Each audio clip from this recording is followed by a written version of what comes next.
smother Fisher for 3 rounds with his excellent top game. I mean, Joe Stevenson is still a great wrestler, and he just got away from that. We have so many fighters that get away from what their strong suits are. I mean, we saw it with Josh Koscheck and getting knocked out by Paulo Thiago. We've seen it with Sean Sharp time and time again, where he's trying to stay and stand with people when his reach is just, it's not good. His reach is not good.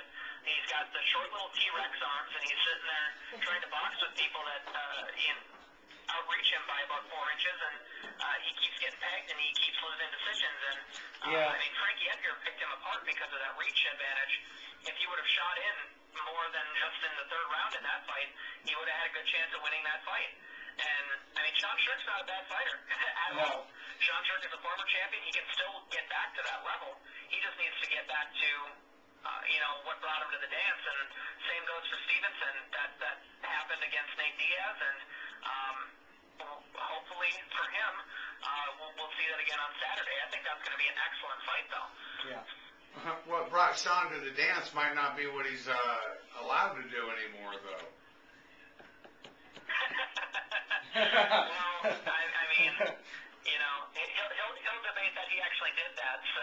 Yeah, I didn't say anything about what he did. I kind of cleared my throat, that's all. He just decided to slow down on the fight after he got caught. That's what it was, yeah. Just a little bit. All right, how about the co-main event? Or the Rothwell-Vasquez fight? How do you see that one going down? I think Rothwell is going to surprise a lot of people. There's a lot of people sleeping on him in this fight. He's got over 30 wins in his career. He went undefeated in the IFL. I believe in about 10 fights in the IFL he went undefeated. He's got a hell of a chin, can take a beating, can dish out a beating. He doesn't hit as hard as Chet Congo, but I'd say he's the 2nd hardest hitting fighter that Cain Velasquez has faced in his career thus far. He's got a much better ground game than Chet Congo, which isn't hard to do because Congo's got 0 to speak of. But I think if his takedown defense is adequate, and if he can use his reach advantage in this fight, I really see him winning this fight and beating Cain Velasquez. I have not bought into the Velasquez hype. I was starting to, and then the Congo fight happened, and there's just a lot of questions. He's still a great fighter. He still has a chance to be a champion in his career.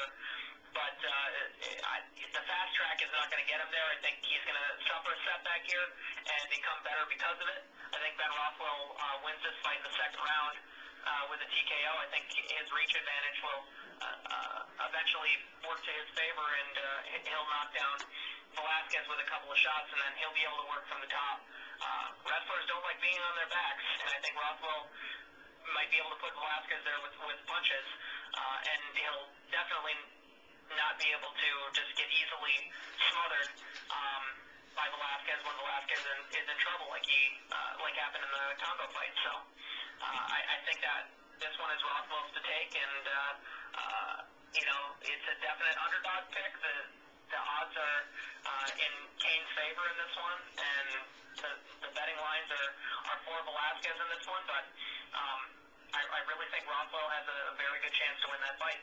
Could you be more specific? No. That's awesome, man. I don't even bet, and you got me wanting to go put money on Rothwell. Well, what is the bet? Is it 3 to 1, 4 to 1, 2 to 1? Who's favored in that one, and what's the odds, Jamie? I'm not sure what the exact lines are right now, but I know Velasquez is favored. I don't know if it's a large margin, but whatever it is, if you're getting Rothwell as an underdog, it's not a bad bet at all to take. No, it's probably 2 to 1 or something. That was a good bet. Who's the last person to beat him? Rothwell. I'm sorry, what was that? Who's the last person to beat Rothwell? Andrei Arlovsky knocked him out in the first Affliction show. I'm not putting no money on it. That was still that was before the Fedor fight, when Arlovsky was still considered as dangerous as any heavyweight, and that was kind of the fight where he showed a lot of people that, despite the fact that he's not in the UFC, he's still one of the top heavyweights, and that's why he was ranked number 2 going into the fight with Fedor.